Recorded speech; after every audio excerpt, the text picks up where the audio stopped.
Nothing in this podcast is intended as investment advice, and the people in this podcast may hold positions in the stocks they talk about. Do not buy any investment based solely on a tip or recommendation. Please do your own research.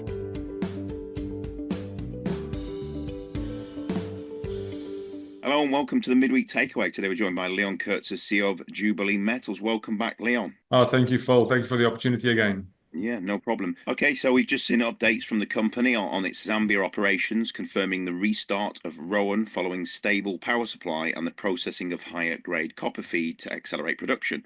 The company has secured 200,000 tonnes of copper material at 1.6% copper, more than double the 0.7% grade currently processed, with potential for long-term supply. Roan can process up to 45,000 tonnes per month, and Jubilee is evaluating extending full production for over 3 years. The material acquisition includes a $2.7 million payment settled through the issuance of 51.76 million new shares at 4.2 pence, a 1.2% premium to the February the 4th closing price. You highlighted Roan's flexibility to process both high-grade mined and waste materials, helping to recover lost output from recent power outages whilst boosting cash flow. Jubilee continues due diligence on the large waste project, with completion expected in March 2025, and will review copper production guidance after a 4 to 6 week operational run on the new feed. Tell us more surrounding these updates, please, Leon. Yeah, Phil, definitely. I mean, we've had, as we've discussed before, we've faced some real challenges during December and January in Zambia in our operations that materially impacted our ability to operate, especially Roan.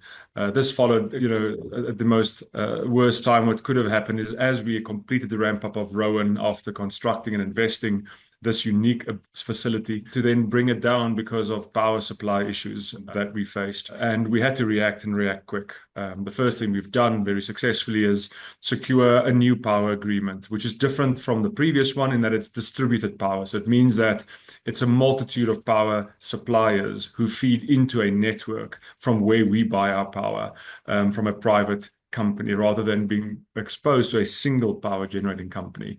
That's been very successful. It went live mid-Jan, and we have not had a single power outage since. We've lost nearly 8 weeks, 9 weeks of operational time at Roan. So we had to also look at ways of how do we win back some of that production time that we had lost.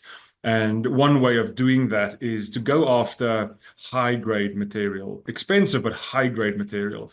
That means that we are able to put in more copper units for every ton we process than operating at the lower grade our waste material that comes through into that facility. And we've been successful. The team has done a great job in securing these resources. We've secured the rights to the first 200,000 tons of this material. And as you said, 1.6% copper, it's more than double our current feed grade into that plant. And if you just look at the inherent value of this material at 1.6, it means we're paying roughly £2 million for a $30 million copper asset to come into our Roan.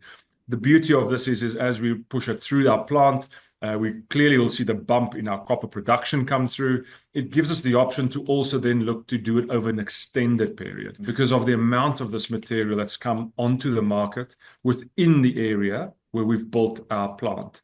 And this material has become available purely because of the hardship many companies had faced because of their inability to operate during the past period.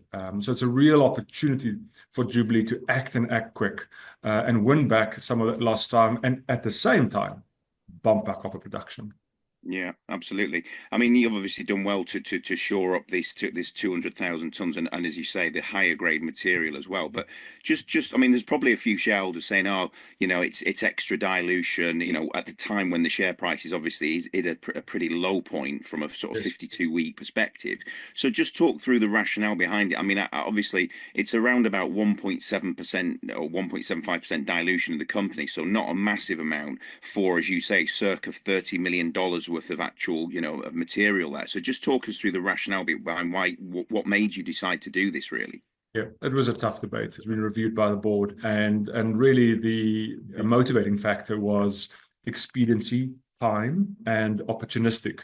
Being able to secure something of such great value for such a compelling price and do it immediately. And it's a once-off acquisition of rights, whereafter our company, through its cash flows, continue purchasing more and more and more of this material. So really a shot in the arm to get the company to operate at a much higher throughput immediately, rather than running the risk of losing this opportunity by acquiring slowly blocks of this material and slowly acquiring the rights of this material and running the risk of actually losing this opportunity, which offers such a great return to the company. And that really was the rationale to act very, very quickly. We've also minimized the amount of equity that supports this transaction by maximizing the amount funded by the operations for this acquisition and the rights to more of this material.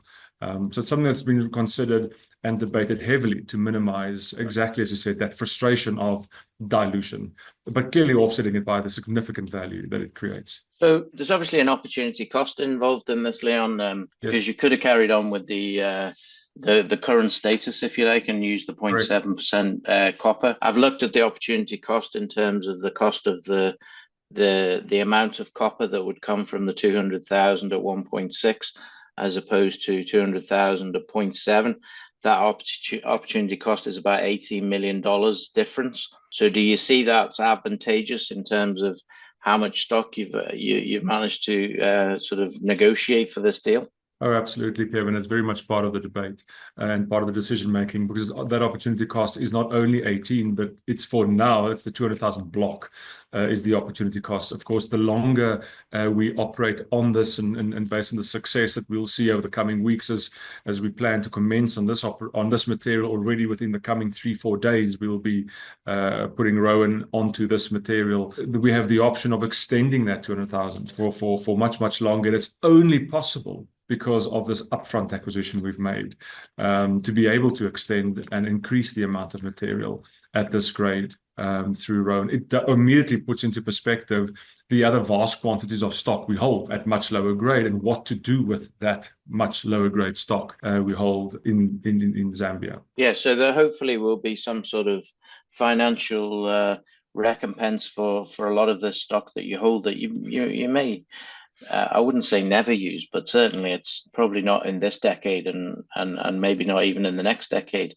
that you're actually going to be using that processing if you start getting high grade resource. Oh, absolutely, Kevin. I mean, the value to our shareholders for us to deliver a significant step up yet again in our copper production is really significant. That if we deliver that to them, the returns to our investors are significant, especially, as you say, the opportunity to actually do this over an extended period of time for the group.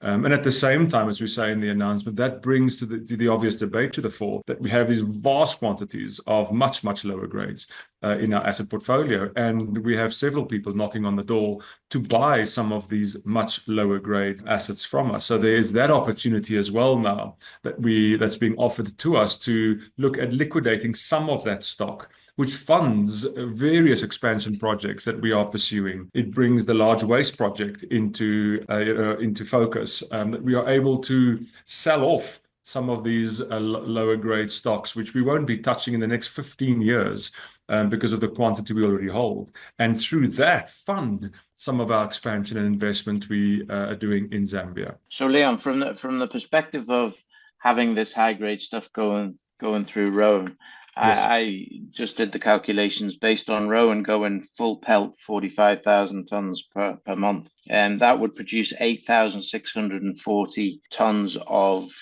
copper or copper concentrate. I mean, is that above or below what you anticipate? Exactly as your calculation. It's easy to do that calculation if you look at our recovery rates, that by putting this higher grade into Roan alone exceeds our guidance that we've given on copper. And that's the ability Roan holds. And it holds it because, as we say in this announcement, the capital we invested into Roan, you now sit with a facility that can do things simultaneously, rather than in the past it could do either or. Today we are able to feed Roan with this high-grade material while simultaneously we continue processing our waste materials through Roan. But we're able to bump that operation by allowing the capacity allocated to waste to be reduced while we increase the capacity allocated to this high-grade material. What a unique opportunity we have in Zambia. And I'm sure there's many companies out there that wish they had such a facility capitalized, commissioned, and ramped up already. So just to be clear, do you think you're going to exclusively use the high-grade stuff, or you think there is still going to be some of the other stuff used to supplement that? What is the best course of action? Sure, our immediate plan is that we are going to operate both through the facility, and we'll then review within 4 to 6 weeks. If the numbers add up on the high grade as we expect, it obviously leans towards exclusively allocating this capacity to the high grade material. Yeah, especially if you have it. And I mean, unfortunately, the drought and the lack of electricity has caused this opportunity to come about, because basically there must be countless miners all over Zambia now who have dug stuff up.